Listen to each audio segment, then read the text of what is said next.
નમસ્કાર, way to education ચેનલમાં હું દિલીપ પ્રજાપતિ આજે આપની સામે વાત કરવા જઈ રહ્યો છું ધોરણ 12 મનોવિજ્ઞાન વિષયમાં પ્રકરણ નંબર 6 મનોવિકૃતિઓ, જેનો લાસ્ટ ટોપિક મિત્રો ખાસ યાદ રાખશો.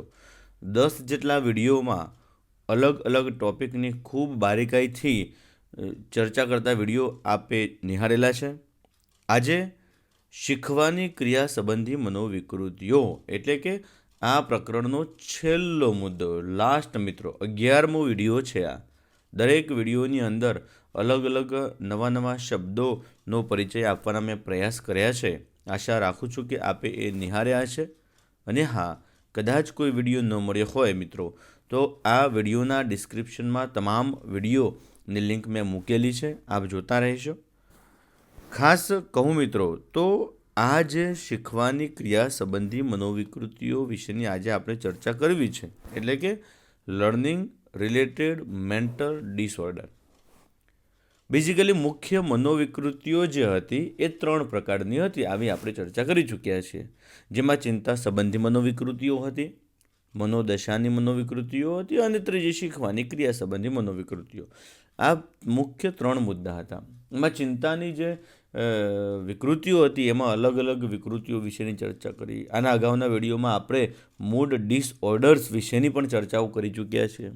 અને આજે આમ એવું ચોક્કસ કહીશ મિત્રો કે 3 જેટલી વિકૃતિઓ છે શીખવાની ક્રિયા સંબંધી મનોવિકૃતિઓમાં, અને 3ની ચર્ચા આજે આપણે એકસાથે કરવી છે. તો થોડોક વિડીયો લાંબો થશે, પણ આપને ખૂબ મજા આવશે અને ખૂબ સરળતાથી જો તમારે શીખવું હોય અને સમજવું હોય તો આ વિડીયોને તમે લાસ્ટ સુધી જોતા રહેશો મિત્રો. ઓકે, ચાલો શરૂઆત કરીએ આજના વિડીયોની, જેમાં વાત કરવાની છે આપણે શીખવાની ક્રિયા સંબંધી મનોવિકૃતિઓ વિશેની. હવે તમને પ્રશ્ન થતો હશે કે શીખવાની ક્રિયા સંબંધી મનોવિકૃતિઓ શું છે, એ ક્યારથી શરૂઆત થાય? બેઝિકલી સાયકોલોજીના રિસર્ચ એવું કહે છે કે આ મનોવિકૃતિઓ બાલ્યાવસ્થામાં જોવા મળે છે. એટલે કે બાળપણમાં જ્યારે કોઈ પણ વ્યક્તિ એની બાલ્યાવસ્થામાં હોય ત્યારે આ વિકૃતિઓ જોવા મળે છે. એટલે કે શીખવાની ક્રિયા સંબંધી મનોવિકૃતિઓમાં બાળકમાં શું થાય? સ્નાયુઓ અને શારીરિક ક્રિયાઓ વચ્ચે સંકલન સ્થાપવાની વાત આવે ને, સ્નાયુઓ એટલે કે આપણા મસલ્સ અને શારીરિક ક્રિયાઓ એટલે આપણે જે પણ કાર્ય કરતા હોઈએ છીએ, તો કોઈ પણ કામ આપણે કરવું હોય એ બંનેની વચ્ચે સંકલન સ્થાપવાની વાત આવે, અથવા તો અન્ય વ્યક્તિઓ સાથે સંદેશા વ્યવહારમાં, એટલે કે બીજા વ્યક્તિઓ જોડે સંદેશા વ્યવહાર એટલે એક વ્યક્તિએ કોઈ વાત કહી છે અને એમ વાત કરે છે કે ભાઈ આ વ્યક્તિ આ વાત તું બીજા વ્યક્તિને કહી દેજે ને. આપણે મેસેજ મોકલાવીએ છીએ અત્યારે, પહેલાં મેસેજ નહોતા, પણ જ્યારે આપણે બીજા કોઈ વ્યક્તિને મોકલીએ કે એ ભાઈને જઈને એવું કહી આવ ને કે આ ભાઈ આજે આવવાનું નથી એમ. આ સંદેશો પહોંચાડવાની વાત જ્યારે આવે ત્યાં વિક્ષેપ અનુભવે. બાલ્યાવસ્થામાં આ પ્રકારનું બાળક મુશ્કેલી અનુભવતો હોય છે. એટલે કે પોતે કામ કરવાની વાત આવે, શારીરિક ક્રિયાઓ કરવાની વાત આવે, અન્ય વ્યક્તિના સંદેશા પહોંચાડવાની વાત આવે, એમાં પોતે વિક્ષેપ અનુભવે, એટલે એનાથી યોગ્ય રીતે એ કાર્યો થઈ શકતા નથી એવું ચોક્કસ કહી શકાય.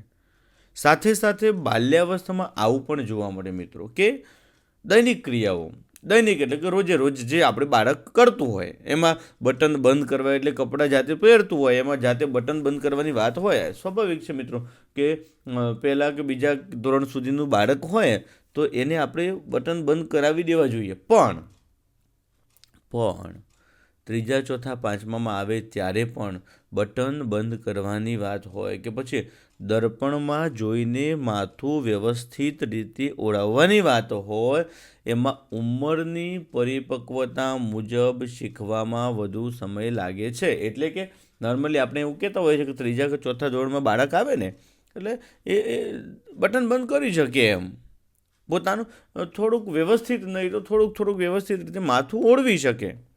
પણ જે વ્યક્તિ કે જે બાળક આવી શીખવાની ક્રિયા સંબંધી મનોવિકૃતિઓનો ભોગ બનેલો છે, એટલે એવા કેટલાક સિમ્ટમ્સ એ વ્યક્તિમાં છે, તો એની યોગ્ય ઉંમર પ્રમાણે કહે છે ને મિત્રો કે પરિપક્વતા મુજબ એટલે કે અન્ય બાળકોની સરખામણીમાં ભલે શારીરિક રીતે કે જન્મ તારીખ પ્રમાણે ઉંમર બરાબર હશે, પણ અન્ય બાળકોની સરખામણીમાં આ બટન બંધ કરવાની વાત હોય કે માથું ઓળાવવાની વાત હોય એ બધું થોડુંક લાંબા સમયે શીખે. એકસાથે વ્યક્તિ શીખી શકતો નથી, આવું ચોક્કસ કહી શકાય મિત્રો. હવે ખાસ આજે જે આપણે ચર્ચા કરવી છે કે આવી શીખવાની ક્રિયા સંબંધી મનોવિકૃતિઓ કેટલી છે, તો બેઝિકલી 3 જેટલી વિકૃતિઓની ચર્ચા આપણે આજે કરવી છે.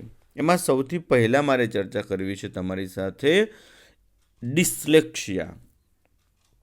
ખૂબ જબરજસ્ત વાત છે મિત્રો. ડિસ્લેક્સિયા આ એક પ્રકારની બીમારી છે, આ એક પ્રકારની માનસિક બીમારી છે. શું છે ડિસ્લેક્સિયા? DSM-4 એટલે કે DSM-4 જે આવ્યું એમાં ડિસ્લેક્સિયાનો સમાવેશ છે ને એ શીખવાની ક્રિયા સંબંધી મનોવિકૃતિમાં કરવામાં આવ્યો હતો. એટલે આપણે અત્યારે જોઈએ છે ને કે શીખવાની ક્રિયા સંબંધી મનોવિકૃતિમાં કેટલી 3 છે. એમાં સૌથી પહેલાં આપણે ડિસ્લેક્સિયાની વાત કરીએ તો આ ડિસ્લેક્સિયા છે એ શીખવાની ક્રિયા સંબંધી મનોવિકૃતિ છે. એમાં સમાવેશ ક્યારે? DSM-4માં. DSM તો મિત્રો તમને ખ્યાલ છે ને હવે?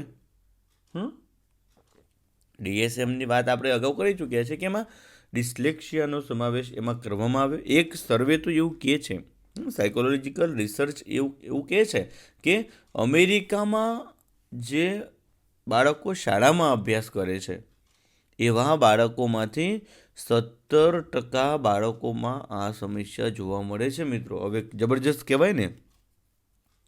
17% એટલે મિત્રો તમને ખ્યાલ આવે 100 બાળકોએ 17 બાળકો આ ડિસ્લેક્સિયા નામની બીમારીનો ભોગ બને છે, એવું કહી શકાય. કેવું જબરજસ્ત કહેવાય. 17 બાળકો એટલે 17 હોય તો આટલા બધા બાળકોમાં કેટલા બધા બાળકો ડિસ્લેક્સિયાનો ભોગ બનેલા હશે. હવે તમને એમ થતું હશે કે સર તો આ બીમારી છે એના લક્ષણમાં શું શું હશે? જોઈએ છે મિત્રો, આપણે એ જ કરવાનું છે આજે. 2012માં જે સંશોધનો થયા કે જે સર્વે થયો એ અનુસાર જો આપણે જોવા જઈએ તો એમાં એવું કહે છે કે ઇન્ડિયામાં પણ એટલે કે ભારતમાં પણ એનું પ્રમાણ કેટલું છે? 9.87 એટલે કે 9.87% જેટલું હતું. મિત્રો 2012ની વાત કરું છું હું.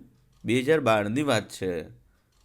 એ વખતે પણ 9.87 એટલે બેઝિકલી એવરેજ 10 જ કહી શકાય. 110 બાળકો આ વિકૃતિનો ભોગ બનેલા હતા. એમાંય ખાસ દીકરીઓ કરતાં છોકરાઓમાં આનું પ્રમાણ વધુ જોવા મળે છે.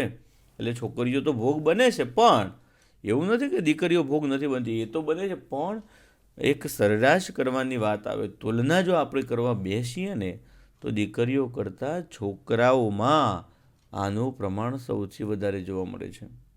ડિસ્લેક્સિયાના કેટલાક અલગ અલગ લક્ષણો જોવા મળે છે મિત્રો કે એમાં શું શું થાય. હમણાં જ લક્ષણોની વાત કરીએ કે એમાં શું હોય? બાળપણમાં બોલવાની ક્ષમતાનો અન્ય બાળકોની સરખામણીમાં મોડો વિકાસ થાય. નાનું બાળક હોય એટલે બોલવાની ક્ષમતા વિકસે ને મિત્રો. ખબર છે આપણને કે 1-1.5 વર્ષનું થાય એટલે ધીમે ધીમે અક્ષરો શબ્દો મેળવતું થાય ને એવું બધું ધીમે ધીમે પ્રક્રિયા આગળ વધે. પણ જે બાળક ડિસ્લેક્સિયાનો ભોગ બનેલો છે તે બાળક નોર્મલી બધા બાળકો 1.5 વર્ષથી જો બોલતા થતા હશે અને 2-2.5 વર્ષની ના સમયગાળામાં તો એ ઘણા બધા શબ્દો બોલતા શીખી ગયા છે. તો આ બાળક જે આ વિકૃતિનો ભોગ બનેલો છે એ બાળકને નોર્મલ બાળક 2.5 વર્ષ કરતાં થાય તો એ બાળક 4-5 વર્ષે શીખી શકશે.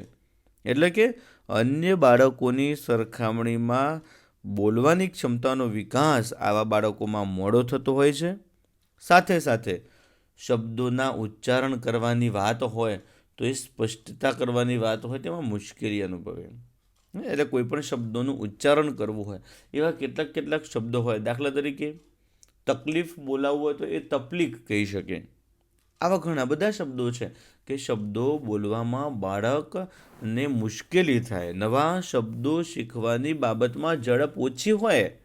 2.5 વર્ષનું બાળક હોય અને તમે જે આપો એ શબ્દો જો બોલતા શીખી જતું હોય તો એવા બાળકોની સરખામણીમાં આ વિકૃતિનો ભોગ બનેલ બાળકો એ નવા શબ્દોને શીખવાની વાત આવે તેમાં ઝડપ એમની જોવા મળતી નથી. એટલે કે તત્કાલ ફટાફટ નવા શબ્દો શીખી શકતા નથી. અને હા, જે શબ્દો શીખી ગયા છે ને એને જો પાછા યાદ કરવાની વાત આવે ને તો એમાં મુશ્કેલી અનુભવે.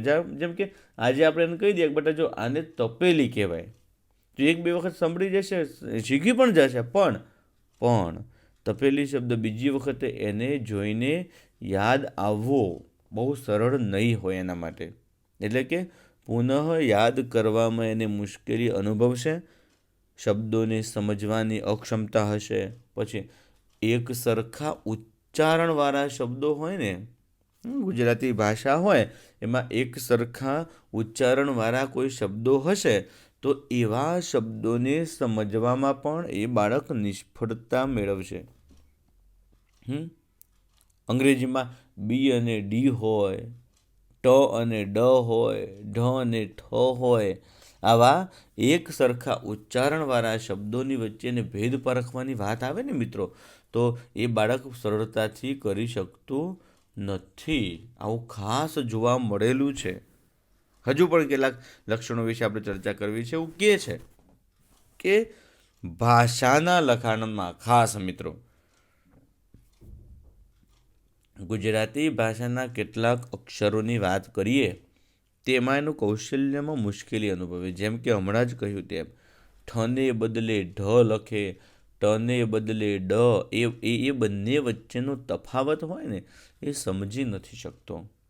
ડબલ્યુ, એમ, પછી જો પી અને ક્યુ, મિત્રો અંગ્રેજીના અક્ષરો હોય ને એમાં પી અને ક્યુ, પછી બી અને ડી, આવા જે મૂળાક્ષરો છે એક સરખી રીતે મરોડ આવે છે જેમાં, એવા મૂળાક્ષરોના લખાણમાં એને ભૂલ થાય. બીને ડી લખી દે, ડીને બી લખી દે, પી ને ક્યુ ને ડબલ્યુ ને એમ, આવા પ્રકારના અક્ષરોમાં એને ભૂલો થાય. એક શબ્દને જુદી જુદી જોડણીઓ દ્વારા લખે. જેમ કે આપણે સીડી શબ્દ કહીએ તો જો હસ્વઈ, દીર્ઘ ઈ, હસ્વ ઉ, દીર્ઘ ઉ, આવા પ્રકારના જે ચિહ્નો છે એને એ જાળવી શકતો નથી. જો સીડી આપણે શબ્દ કહીએ તો બંનેને દીર્ઘ ઈ આવવું જોઈએ, પણ કોઈની બાજુ હસ્વ ઈ કરી દે, કોઈને દીર્ઘ ઈ કરી દે. એટલે આવા પ્રકારની બાબતોમાં એ બાળક ચોક્કસ આગળ વધી શકતું નથી મિત્રો. હા, સાથે સાથે કેટલીક ક્રિયાત્મક બાબતો છે, કેટલાક કાર્યો છે, એનું એનું સંકલન કરવાની વાત આવે ને તો એમાંય મુશ્કેલી અનુભવે. જેમ કે બોલને કેચ કરવાની વાત હોય, બોલ ઉપર ઉછળતો હોય ને એને કેચ કરવાની વાત હોય તેને નીચે આવી જવું જોઈએ, બેલેન્સ જાળવવું જોઈએ, એવું એને ખ્યાલ આવી શકતો નથી. સોયમાં દોરો પરોવવાની વાત હોય, મણકા પરોવવાની વાત હોય, કે પછી શૂઝ હોય આપણા બૂટની દોરી બાંધવાની વાત હોય, એ તમામ બાબતોમાં એને મુશ્કેલી અનુભવે. એ જાતે સરળતાથી આ કાર્યો કરી શકતો નથી મિત્રો. કેવું કહેવાય નહીં? વાંચનની મુશ્કેલી થાય જેના કારણે શું થાય? વાંચવામાં મુશ્કેલી અનુભવતો હોય એટલે કે વાંચી ન શકતો હોય સરળતાથી, તેથી શું થાય? ક્લાસમાં બધાની વચ્ચે ઊભા થઈ અને બોલવાની વાત હોય તો એ બોલી ના શકે, ખચકાટ અનુભવે. એને એમ થાય મનમાં કે મારી ભૂલ થશે તો, ક્લાસમાં બધા હસશે તો, સર મને પનિશમેન્ટ આપશે તો, આવા પ્રકારની બાબતો જોવા મળે મિત્રો. હા, એના કારણે શું થાય ખબર છે? શૈક્ષણિક સિદ્ધિ મેળવવાની પ્રેરણાનો પણ અભાવ જોવા મળે. જબરજસ્ત વાત છે. શૈક્ષણિક એટલે શિક્ષણની અંદર એને સિદ્ધિ મેળવવાની વાત આવે તો એના નામે કાંઈ સિદ્ધિ હોય જ નહીં. કારણ કે સિદ્ધિ મેળવવાની એને કોઈ વિચાર્યું ના હોય. કારણ કે એને કોઈએ કે કોઈ વ્યક્તિ દ્વારા, કોઈ એના સર દ્વારા કે મમ્મી પપ્પા દ્વારા એને કોઈ પણ પ્રકારની પ્રેરણા આપવામાં આવેલી નથી. એટલે કે પ્રેરણાનો અભાવ છે મિત્રો. આવા પ્રકારના લક્ષણો સાથેનું બાળક હોય ને તો એના માટે સૌથી અગત્યની વસ્તુ શું છે ખબર છે? મોટિવેશન, પ્રેરણા. અબ્રાહમ મેસ્લો સ્પષ્ટ કહે છે કે વ્યક્તિ કોઈ પણ હોય, પ્રેરણા નહીં તો શિક્ષણ નહીં. નો મોટિવેશન નો લર્નિંગ. તમને એમ થતું હશે કે સર આવા પ્રકારની વિકૃતિઓ છે કેવી રીતે આવે? તો એવું સ્પષ્ટ સંશોધનો કહે છે કે વારસાગત કે ચેતાતંત્રની ખામીને કારણે થતી આ વિકૃતિ છે મોટાભાગે. વારસાગત પણ આવે, માતા પિતામાં કે બાપદાદાઓમાં કોઈ પણ જગ્યાએ આ વિકૃતિ જોવા મળી હોય તો એ બીમારી છે એ બાળકમાં આવવાની શક્યતાઓ છે. અને ખાસ ચેતાતંત્ર, આપણું જે નર્વસ સિસ્ટમ છે એમાં પણ ક્યાંક કોઈક જગ્યાએ ખામી જો ઉદ્ભવે તો પણ આ વિકૃતિ આવવી શક્ય બને છે.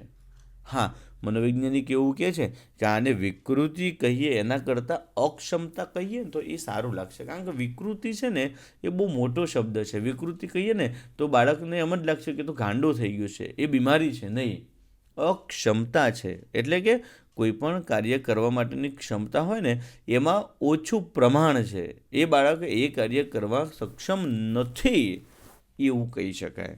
જેના કારણે બાળકને થોડા ઘણા અંશે શર્મિંદગીનો ભોગ ન બનવું પડે. આવી અક્ષમતા ધરાવનારા બાળકમાં શું હોય ખબર છે? હા, એક ચોક્કસ એવું કહેવામાં આવે છે કે જો યોગ્ય તાલીમ આપવામાં આવે ને તેની ક્ષમતાને કે ઓળખવામાં આવે તો બાળકના જીવનમાં ચોક્કસ પ્રગતિ સાધી શકાય. જબરજસ્ત વાત છે મિત્રો. આ જબરજસ્ત વાત છે કે કોઈ પણ બાળક છે શાળામાં છે એ આવા પ્રકારની વિકૃતિનો ભોગ બન્યું છે અને જો એના સ્વર દ્વારા કે એના મમ્મી પપ્પા દ્વારા આ વિકૃતિને જો ઓળખવામાં આવે કે આવી અક્ષમતાને ઓળખવામાં આવે કે મારો દીકરો છે કે આ વિદ્યાર્થી છે એમાં તો આવું છે, ચાલો એની શક્તિઓને જો ઓળખવામાં આવે ને યોગ્ય રીતે તાલીમ આપવામાં આવે તો એ બાળકને ચોક્કસ જીવનમાં પ્રગતિ સધાવી શકાય. મિત્રો, એક ગ્રેટ એક્ઝામ્પલ આનું છે તારે જમીન પર મૂવી. મારે તમને એડવાન્સમાં કહેવું હતું પણ મેં કીધું ના થોડાક લક્ષણો જોઈ લેવા દે એટલે તમને મનમાં એમ થવું જોઈએ કે આવા પ્રકારની વિકૃતિ હોય તો એવું કેમ ખબર પડે. મિત્રો, તારે જમીન પર જોયું છે ને, દર્શીલ એ છોકરો, ઓરિજિનલ નામ એનું દર્શીલ છે, મીન્સ આમિર ખાન. કેવા ગ્રેટ કેરેક્ટર છે મિત્રો. એક સ્કૂલમાં ભણતો છોકરો જોયું છે ને પોતાના કાર્યો એના મમ્મી પપ્પા દ્વારા એને મોટિવેટ કરવામાં આવતો નથી. એના સ્કૂલના શિક્ષકો દ્વારા પણ એને વારંવાર મજાક ઉડાડવામાં આવતી હોય પણ એક great teacher as a sir Aamir ખાનની જ્યારે એન્ટ્રી થાય એ બાળકને ઓળખે. અગાઉની વાતમાં જોયું ને આપણે કે એને યોગ્ય તાલીમ આપવામાં આવે, એ બાળકની અંદર રહેલા કૌશલ્યને જો ઓળખવામાં આવે તો ચોક્કસ એ બાળકોના જીવનને આપણે ઉચ્ચ કક્ષાએ પહોંચાડી શકીએ છીએ. મિત્રો, બહુ બધા બાળકોમાં જોવા મળે છે. ભારતની કે વિશ્વની વાતો કરીએ તો એવા ગ્રેટ એક્ઝામ્પલ છે મિત્રો. એવા અનેક મહાન વ્યક્તિત્વો એવા છે કે જે પોતે આ મનોવિકૃતિનો ભોગ બન્યા હતા. જો અહીંયા કહે છે કે વાસ્તવિક જીવનના ઉદાહરણમાં મિત્રો થોમસ આલ્વા એડિસન, ઓળખો ને તમે? થોમસ આલ્વા એડિસન એક ગ્રેટ સાયન્ટિસ્ટ, એ પોતે હોય કે પછી જ્યોર્જ વોશિંગ્ટન, મિત્રો નામ સાંભળ્યું છે, આલ્બર્ટ આઇન્સ્ટાઈન, કેવું ગ્રેટ મેથેમેટિશિયન આપણે જેનું કહી શકીએ છીએ, લિયોનાર્ડો દ વિન્ચી કે પછી બિલ ગેટ્સ, મિત્રો નામ સાંભળ્યું છે ને, વિશ્વના કહેવાય ને પૈસાની ધન દોલતની વાતમાં પહેલા નંબરને વ્યક્તિત્વ અને માઇક્રોસોફ્ટના પિતા કહી શકાય બિલ ગેટ્સ. આ બધાય બાળકો બાળપણમાં ડિસ્લેક્સિયા ધરાવતા હતા. હવે તમને એમ પ્રશ્ન થશે, આ થોમસ આલ્વા એડિસનનું તો મને યાદ છે મિત્રો, જો કે બધાનું યાદ પણ એક ગ્રેટ એક્ઝામ્પલ હું આપી દઉં કે થોમસ આલ્વા એડિસનને તો 5મા કે 6ઠ્ઠા ધોરણમાં ભણતા ને ત્યારે એની શાળામાંથી એની સ્કૂલમાંથી એની એલસી કાઢી દેવામાં આવ્યું હતું કે અને એની મમ્મીને એક બોલાવીને કહેવામાં આવ્યું હતું કે તમારું બાળક છે એ ક્યાંય હવે ચાલશે નહીં, અમારી સ્કૂલમાં ખોટી ફી ભરવું રહેવા દો, એને કોઈક એવી સરકારી કે એવી કોઈ ગરીબડી શાળામાં મૂકો જે તમારું એ ભવિષ્ય ન બગડે ને બીજા બાળકોને ન બગાડે. અમારે આ સ્કૂલમાં એનાથી બીજા બાળકોનું ભણવાનું પણ શિક્ષણ પણ બગડે છે. બોલો, આ Thomas Alva Edison great scientist અત્યારે આપણે એને ઓળખીએ છીએ. તારે જમીન પરમાં બતાવ્યું છે ને કે દરેક શિક્ષકો દ્વારા કે માતા પિતા દ્વારા એનું એવોઇડેશન થતું, એને એવોઇડ કરવામાં આવતું હતું. પણ as a teacher, motivational teacher જ્યારે આવે છે અને એ બાળકની અંદર રહેલી શક્તિઓને ઓળખે છે અને પછી જે ઘટના બને છે મિત્રો આપણે નિહાળેલી છે, એટલે એ ડિસ્લેક્સિયા છે. ડિસ્લેક્સિયા એટલે અક્ષરો, સ્વર, વ્યંજન આવા અલગ અલગ પ્રકારની બાબતોને ઓળખવામાં મુશ્કેલી અનુભવે પણ એવા બાળકોને ઓળખી અને જો યોગ્ય રીતે યોગ્ય દિશામાં જો વાળવામાં આવે તો એ બાળકો પણ સફળતાની સીડીઓ પાર કરી શકતા હોય છે એવું આપણે ચોક્કસ કહી શકાય મિત્રો. ઓકે, આ વાત હતી ડિસ્લેક્સિયાની. ત્યાર પછી બીજા નંબરની વિકૃતિ છે આત્મરત વિકૃતિ એટલે કે ઓટિઝમ. એને નૈદાનિક પરિભાષામાં ASD તરીકે આપણે ઓળખીએ છીએ, એટલે કે ઓટિઝમ સ્પેક્ટ્રમ ડિસઓર્ડર. શું છે ઓટિઝમમાં? શું હોય એમાં એનું બીજું નામ છે મિત્રો, એક વાક્યમાં યાદ રાખજો, ઓટિઝમને સામાજિક સંદેશા વ્યવહાર વિકૃતિ એટલે કે સોશિયલ કમ્યુનિકેશન ડિસઓર્ડર તરીકે પણ આપણે ઓળખીએ છીએ. હવે તમને એમ થતું છે કે સર આમાં કેવા પ્રકારના સિમ્ટમ્સ હોય કે લક્ષણો હોય? ચાલો એની ચર્ચા આપણે કરીએ છીએ. 27 માર્ચ 2014 27 માર્ચ 2014માં અમેરિકાની એક સંસ્થા છે CDC, centre for disease control and prevention, એટલે કે એક એવું સેન્ટર કે જે રોગ છે એના ઉપર નિયંત્રણ મૂકે છે અથવા તો એને અટકાવવામાં મુખ્ય ભૂમિકા ભજવે છે. અને એના દ્વારા જે અભ્યાસ કરવામાં આવ્યો એમાં સ્પષ્ટ જોવા મળ્યું હતું કે ઓટિઝમના પ્રમાણનો અભ્યાસમાં એવું દર્શાવે છે કે દર 68 બાળકોમાંથી એક બાળકમાં આ જોવા મળે છે. બોલો મિત્રો, 101 નહીં, 68 બાળકોએ એક. બોલો કેવું જબરજસ્ત કહેવાય. 68 બાળકોમાંથી એક બાળકમાં આ વિકૃતિ જોવા મળે છે. અને એમાં ખાસ 42 છોકરા, એવરેજ 68માંથી, પણ દીકરા અને દીકરીઓનું જો અલગ સંશોધન કરવામાં આવે તો એમાં 42 છોકરાઓને ભેગા કરીએ તો એમાંથી એક છોકરાને તો આ વિકૃતિ જોવામાં આવે છે. અને 189 દીકરીઓ હોય તેમાંથી પણ એક દીકરીમાં આ વિકૃતિના લક્ષણો જોવા મળેલા છે. ત્યાર પછી જે રિસર્ચ થયા છે, ત્યાર પછી જે સંશોધન થયા છે, 2013માં જે એક સર્વેક્ષણ થયું એના આંકડા એવું સ્પષ્ટ દર્શાવે છે મિત્રો કે ઇન્ડિયામાં કે ભારતમાં ઓટિઝમનું પ્રમાણ 1 થી 1.5% જેટલું છે. એટલે કે દર 101 વ્યક્તિ કે 1.5 વ્યક્તિ આ વિકૃતિનો ભોગ બને છે. જન્મ પહેલાં 3 વર્ષમાં જ તેના લક્ષણો એ બાળકની અંદર આવી જાય. એટલે કે 3 વર્ષનું બાળક હોય એ જ વખતે એના લક્ષણો એ બાળકમાં જોવા મળતા હોય છે. બેઝિકલી આ વિકૃતિ છે ને મિત્રો, મગજની સામાન્ય કાર્યક્ષમતાને અસર કરે. આ જબરજસ્ત વાત છે. કોઈ પણ વિકૃતિ હોય પણ જ્યારે જે મગજને અસર કરતી હોય ને ત્યારે એ વિકટ પરિસ્થિતિ કહી શકાય. એનાથી શું થાય ખબર છે? બાળક શું કરે? આત્મરત વિકૃતિમાં બાળક શું કરે? બાળક એકની એક ક્રિયા જ વારંવાર કર્યા કરે. એકની એક, એને કોઈ પણ કાર્ય કરવા માટે આપો તો એકની એક ક્રિયા વારંવાર કર્યા કરે, અથવા તો અન્ય વ્યક્તિઓની સાથે આંખથી આંખ મિલાવીને વાત ન કરી શકે. એ અન્ય બાજુ જોઈ શકે કે નીચે જોઈને વાત કરે, એટલે કે સામેવાળી વ્યક્તિની આંખમાં આંખ પરોવીને વાત કરી શકતું નથી. બાળક અન્ય વ્યક્તિઓ સાથે આંખ મેળવવાનું ટાળે છે. મોટા ભાગે આત્મરત એટલે પોતાની જાતમાં જ રચ્યું હોય એમ. પોતાની જાતમાં જ રચ્યું રહે. બીજા વ્યક્તિઓ જોડે એને રમવાનું, ખેલવાનું, કૂદવાનું એવું ન ગમતું હોય. એટલે કે એકલા જ રમવાનું વધુ પસંદ કરે. પોતાના જે વિચારો છે, પોતાની જે લાગણીઓ છે, અન્ય વ્યક્તિઓ સામે એ વ્યક્ત કરી શકતું નથી મિત્રો. જબરજસ્ત વાત છે ને. પોતાના મનમાં કેટલાક વિચારો આવે કે અન્ય વ્યક્તિઓ પ્રત્યે લાગણીઓ થાય, પણ એ અન્ય વ્યક્તિઓ સમક્ષ રજૂ કરી શકતું નથી. એમ ન કહી શકે કે મારા મનમાં આવા પ્રકારના વિચારો ચાલી રહ્યા છે કે આવી લાગણી છે, એવું કહી શકતું નથી. એને કોઈ પણ વાત કહેવામાં આવે ને, એક વાત તમે જે કહી દો ને એ વાતનું વારંવાર પુનરાવર્તન જ કર્યા કરે. કેવી રીતે? જેમ કે એની મમ્મી દ્વારા એમ કહેવામાં આવે કે બેટા પ્લીઝ અહીંયા આવ, તો અહીંયા આવ, એવું કહી દેવામાં આવે ને તો પછી બાળક શું કરે ખબર છે? તું અહીં આવ, તું અહીં આવ, તું અહીં આવ, તું અહીં આવ, એવું વારંવાર બોલ્યા કરે. તમને હવે એમ લાગતું હશે સર આ તો પાગલ માણસ જ હોય ને, પાગલપણ જ હોય. હા બેટા, પાગલપણાના લક્ષણો એવું કહી શકાય. સંપૂર્ણ પાગલની વાત નથી કરતા મિત્રો. સાયકોલોજીએ ક્યારેય કોઈ પણ વ્યક્તિઓ માટે પાગલ શબ્દ નથી વાપર્યો, ગાંડા શબ્દ નથી વાપર્યો, પણ એ અક્ષમ છે. કેટલીક બાબતો ઉપર પોતાનું નિયંત્રણ નથી રાખી શકતા. એ એટલા માટે કહે છે કે આવા વ્યક્તિઓને પણ જો યોગ્ય રીતે ટ્રેનિંગ આપવામાં આવે તો એને આવા પ્રકારની પરિસ્થિતિમાંથી બહાર લાવી શકાય છે મિત્રો. વાસ્તવિક જે ભયજનક પરિસ્થિતિ હોય એનો ડર તેને ન હોય.